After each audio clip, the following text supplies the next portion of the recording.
episode brought to you by thegiveawaygeek.com. Win board games, electronics, and gift cards at thegiveawaygeek.com. The geek that keeps on giving. Hey everybody, welcome to Board Online, Board Offline. Today we're bringing you an unboxing of the retail version of The Others by Eric Lang and Cool Mini or Not. This is a game about some time in the future in a city called Haven. The Hell Club has summoned the avatars of the 7 deadly sins, and now you, as a member of this group called Faith, have to fight against them. So you've got vampires on your team. You've got what looks to be a Hellboy style demon on your team, and you're fighting against corrupted nuns, corrupted hobos, abominations, and the 7 deadly sins themselves. So let's get into the box and see what comes with this game. Okay, so here it is, the retail version, not the Kickstarter version, of The Others from Cool Mini or Not, designed by Eric Lang, who lately has proven himself to be just a complete genius with the amount of quality games he's been pumping out. Not a children's toy, whatever. 2 to 5 players, 14 plus, 90 minutes. And up here we've got 47 highly detailed miniatures, 10 city tiles, 6 boards for the sim player, 8 hero dashboards, 7 storyboards, 70 cards, 88 cardboard tokens, 27 sculpted plastic tokens, 8 color bases, 14 custom dice, 1 rule book. All right, let's get into it. All right. Pretty standard quality cardboard box. Here is the rule book. Now this is a hefty rule book, 44 pages, I believe. There you see 43 right there, so 44 including the rules summary on the back. Now I've read through the digital version of this, and it's not as bad as it seems, because a lot of it is going to be, they have awesome illustrations throughout. They have all this flavor, like this right here. It's not rules, that's flavor right there. You see flavor text, and big illustrations, and then really big examples as well to help you understand stuff. So even though it's 44 pages long, it's not as bad as it sounds. I do plan on eventually doing a how to play for this, so that'll help as well.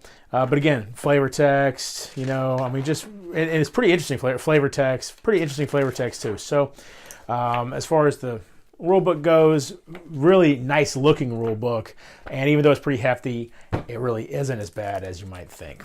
All right, here we got some tokens. Let's get into this. All right, so these are exploration tokens, I believe.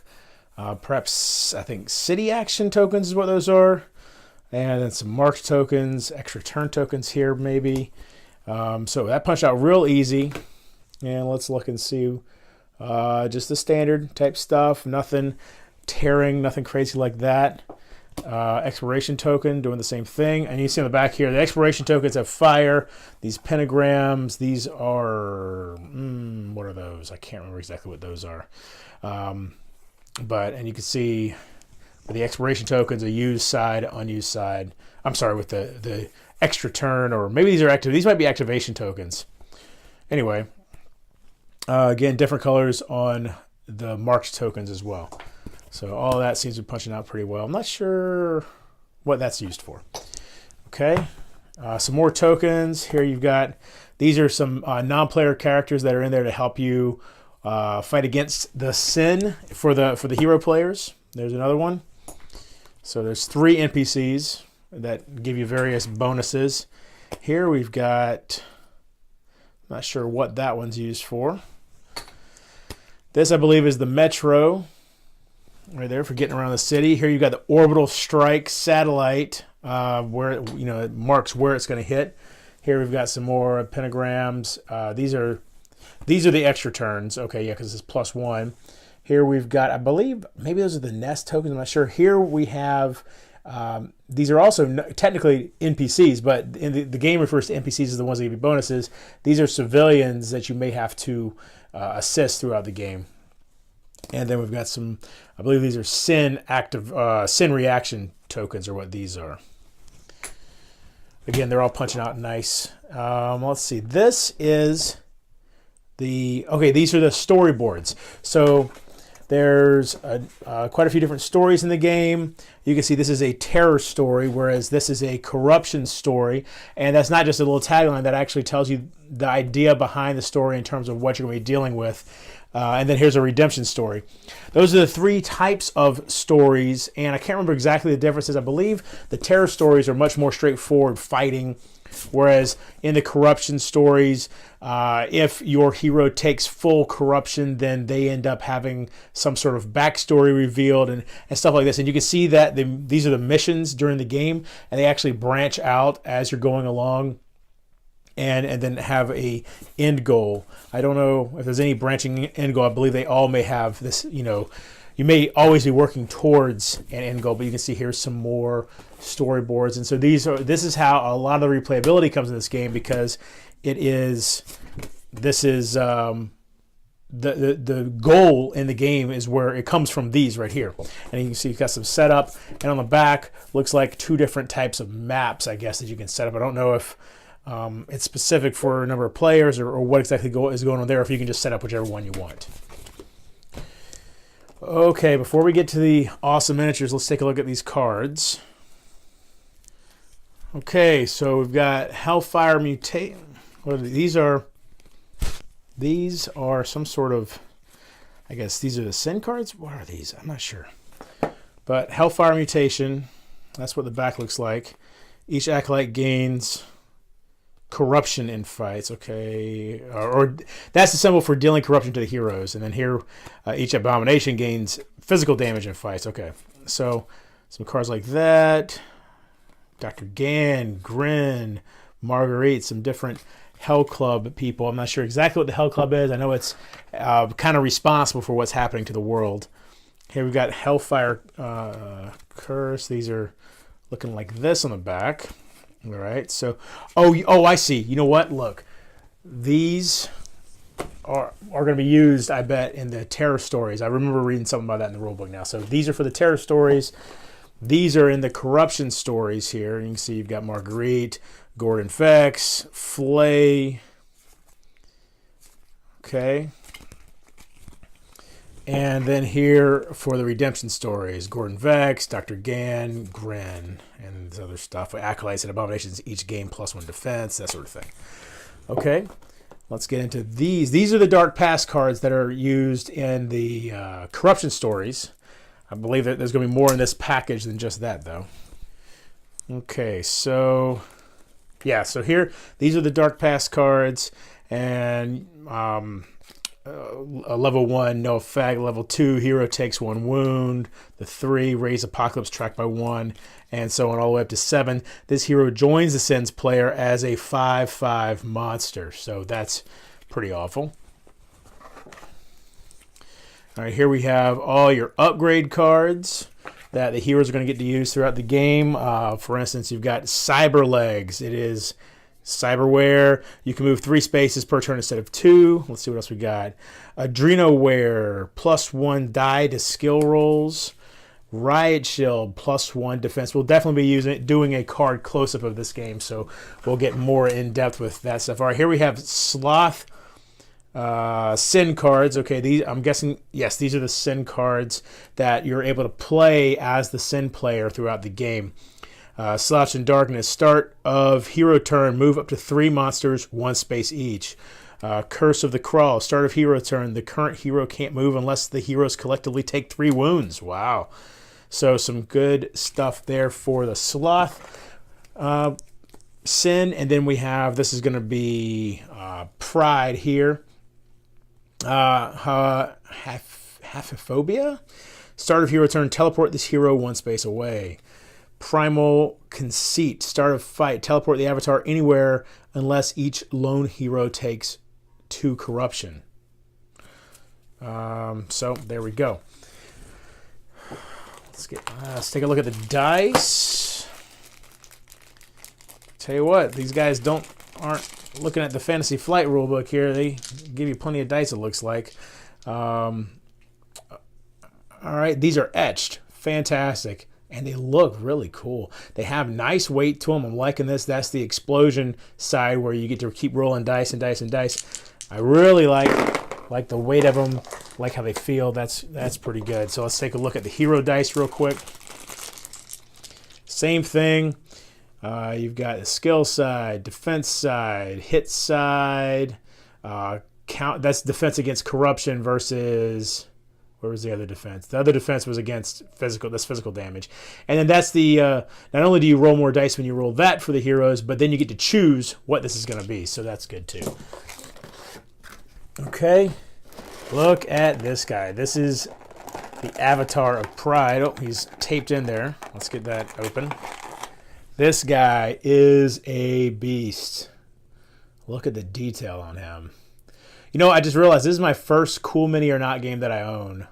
I played some Cool Mini or Not games, but this is the first one that I own, and there's definitely a distinct difference in quality from this to pretty much anything else that I have. I mean, this is just fantastic. So there's that guy. What do we have in here? Some more minis, of course.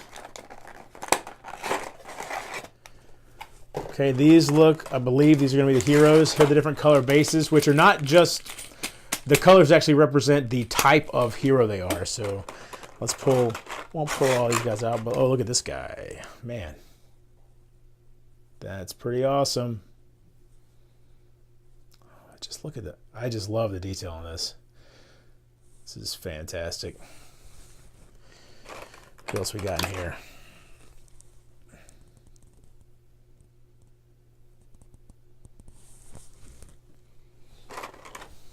Hey, looks like this guy's suffering from some corruption already. All right. Okay, so there's those guys. Gotta say the packaging in this game is pretty fantastic to make sure they get to you unscathed. Oh man, I don't know where to put all this stuff. We're running out of room here. All right, so it looks like probably a corrupted hobo. So you have corrupted hobos. Of course, some of these are going to be acolytes too, I guess. No, that might be the hobo. I don't know. 44, whatever that means. Man, these guys are good looking. This guy's pretty gross. This peg leg.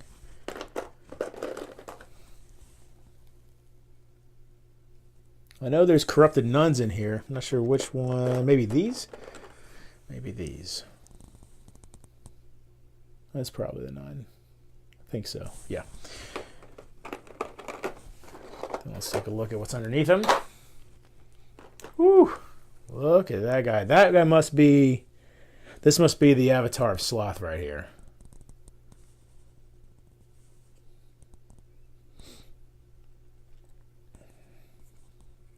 That is a really nice mini. That's pretty cool looking. Look at that guy. And you know what? Let's see. We actually have two different. I bet they don't have any difference in their abilities. I bet these two are just that we have different minis going on here. So I like that. I have to decide if I'm going to keep this because this could be a little bit of a pain constantly putting stuff back in here. Here's one of the Hell Club members. And these little guys.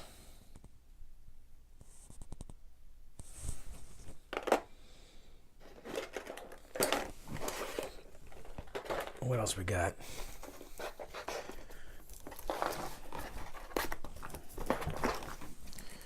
The Apocalypse track. Let's see what else is in this pack. So Apocalypse track. There's Pride's board. Okay, shows you his abomination, his controller, and his avatar. Here we've got Sloth, the avatar, the controller, and the abominations. And then here we've got, oh, that's right. See, Carl is a werewolf, so this just goes over Carl's hero thing. But of course, here we've got Leia, but it looks like Carl has a slightly different, probably stats and abilities and stuff. Here we've got Leia, and let's see how these punch out. They very nice, just as you would expect. No problem there. Okay, and so you've got their attack dice. That's for skill checks for cleansing areas. Their defense. She's ranged, and see an ability, and of course everybody's got to have a quote. Okay, and we've got Morgana, which is apparently a vampire. Thorley, Rocco, Brad, Rose, and Carl. So there's Carl. And like I said, that just slaps right over top whenever he transforms. And I believe this is the final piece right here. Let's get into this. Okay, so like I said, Corrupted Hobo with an ability and their stats. And they are an Acolyte. Corrupted Doctor. That's the peg leg guy. And then Corrupted Nun. Then let's see here. Here are the city tiles. Nothing on the back. That seems like a waste of an opportunity. But, you know, we still have tons of stuff in here. City tiles, the spaces are broken up by crosswalks. If you're inside, it's all one space. And then here, every city tile gives you the opportunity to gain it has an ability that can help you out, basically. I believe that gets rid of corruption. I'm not sure what, maybe that's for upgrading. So, yeah, there's healing. There's the orbital strike. So, and then some of them already have permanent things on them. That's corruption, I believe, and these are nests, I believe. I have that backwards. But these are some nice looking tiles. I like the artwork on here. Got these people in here. You can see stuff is just going bad in this city. Very cool. And I believe there's 9, 10 of these. 10. Yep. So you can see all the way down. There's number 10. Let's just make sure there's nothing hidden under here. Nope, that's it. So there you have it. There are obviously a lot of really cool minis in this game, and yeah, I mean, all the components are great from what I can see. I have already played, since I filmed the unboxing, I already played one game of this, and I have really enjoyed it, and cannot wait to get some more plays. I'm trying to think of anything negative about the component quality. Can't really think of anything at all. The cards are all, you know, what are standard for board games these days. The minis are, of course, well above standard because it's from Cool Mini or not. And yeah, it's a really fun game with really great components so far. So hope you enjoyed this video. If you did, please give it a thumbs up. If you like my channel, please subscribe. You can find me on Twitter @boredoffline. And until next time, if you're bored online, bored offline.